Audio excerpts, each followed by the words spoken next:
my name is Chrissy. This is my second video vlog for philosophy. This week we had two different readings. The first one's called Synchronized Chaos and the second one is Small World Networks. So relating them both to sign language, we'll start with Synchronized Chaos. So in this article they talked about two different words. There's chaos, which is like the randomness, like everything's all up in the air, like nothing makes sense. And then you have synchronization, where it's like everything's organized, everything's like, you know, it makes sense. And then you mix them both together and it's like, well, synchronized chaos, what does that mean? So the best example that I found in the article that I thought would relate to deaf culture is this idea of the crickets. So there was an example in there that said, you know, the crickets' noises that they make, they like to have them in sync. So if one cricket makes the noise prematurely and they hear another one off in the distance that's just a little bit behind them or a little bit before, you know, maybe they're a little bit late in the sequence, they'll slow down and make sure they're all in sync together. It's like they're courting call. So the way I'm going to describe this in sign language is I'm going to kind of create a picture for you guys. So, you know, I'm going to have to give you a little bit of background in deaf culture. So if you have a bunch of deaf people in one room, they're going to get loud. Why? Because they can't hear. They're naturally going to sign, they're going to start making noises because they don't know what they're doing. Like, they know they're making noises, but they don't know how loud they are. It's creating this noise chaos. So you know how in hearing culture, when people get really excited about something and they start talking really loud and then their voice gets really high?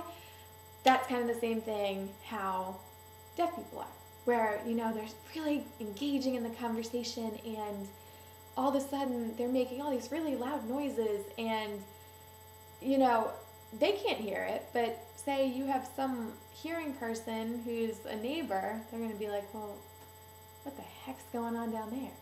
And their natural, their way of getting, you know, getting attention from another person is to bang on stuff. You bang, you stomp because they can feel the vibrations. So you have these noises going all over the place. You have banging, you have, you know, all this stuff, chaos. Then I'm going to break it down a little bit more to a more simple. We're going to focus on the sign aspect of it, which is chaos in itself. Because you have so many aspects that go into one sign. So say I'm going to I'll give you a sentence. Like, it's going to be, today I went outside and it was a beautiful day. So the way just signing it would be, today I went outside, it's a beautiful day. That's no facial expression, at least I try not to. It happens sometimes. So building on that, very, very important aspect of sign language is your facial expressions and gestures. So what I'm gonna do next is build in the facial expression. So you have, today I went outside, it was a beautiful day. Then you can add gestures to it, which I kind of already did prematurely because it's just what I'm used to. So today I went outside, it was a beautiful day, I can't wait to go outside again. You know, you're adding stuff to the sentence. And it's giving it more in-depth, more meaning. So, you know, you add this sign, this sentence, to this already chaotic situation, and you have people that are just all over the place, just signing, gesturing, banging, making noise. But this idea that it's synchronized chaos because deaf people understand it. They're all on the same page with it. They know, like, oh, that person's flailing over there, but it makes sense to them. They know why they're making those movements. They know what they're saying with those, like, gestures and signs. All of it works together. So maybe to an outside person it would be like, what are they doing? But for them, which is kind of like the crickets, like they know when they all make the same noise together, like they're in that synchronized fashion, that's what makes sense to them, and that's what they understand.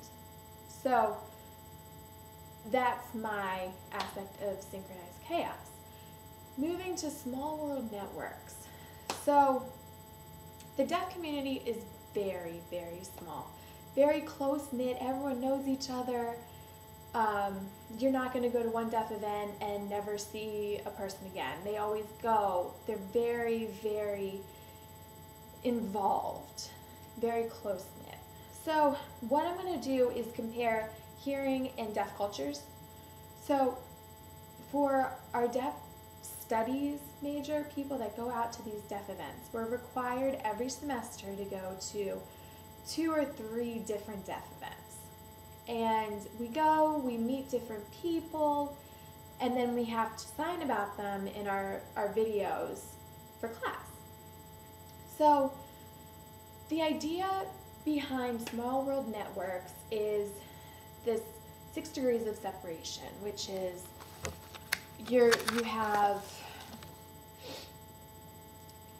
have your network of people, then you have a friend who has a whole different network of people, and it's like a 1 in 6 million, I think it was, chance of knowing the same people in your networks.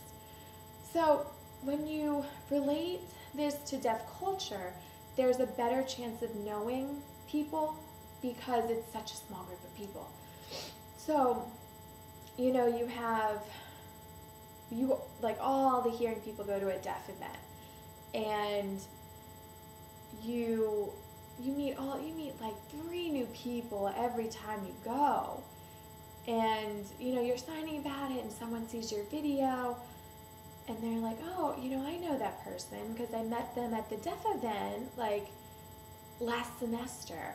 And you're trying to figure out how you both know this person, and it's like, well, I met them at this event, but your friend may have met their aunt who introduced them to, you know, they met at another deaf event and the aunt had brought his son, or I'm sorry, her son, and that's how you know them. So it's this idea of all these networks and people knowing other people. So deaf community, there's a great chance of you knowing someone, and it's not the real widespread as this, because I mean the article talked about Kevin Bacon, how all these different actresses and actors all channeled back to working with Kevin Bacon in some fashion. So the best way I can relate to this is, you know, you're going to go to a deaf event, someone else is going to go to a different one. There is a chance at some point in time you're going to run into the same person, and then one way or another you're going to realize that everyone's interconnected. Like, whether you realize it or not, you may have seen someone at a deaf event. Well, your friend knows that person because they met at a different deaf event. And it's this idea that eventually everything's going to circle back and you're going to realize, like, hey, we have more people in common than I realized. And that's how I think of it. So I hope you enjoyed it, and I will see you next week.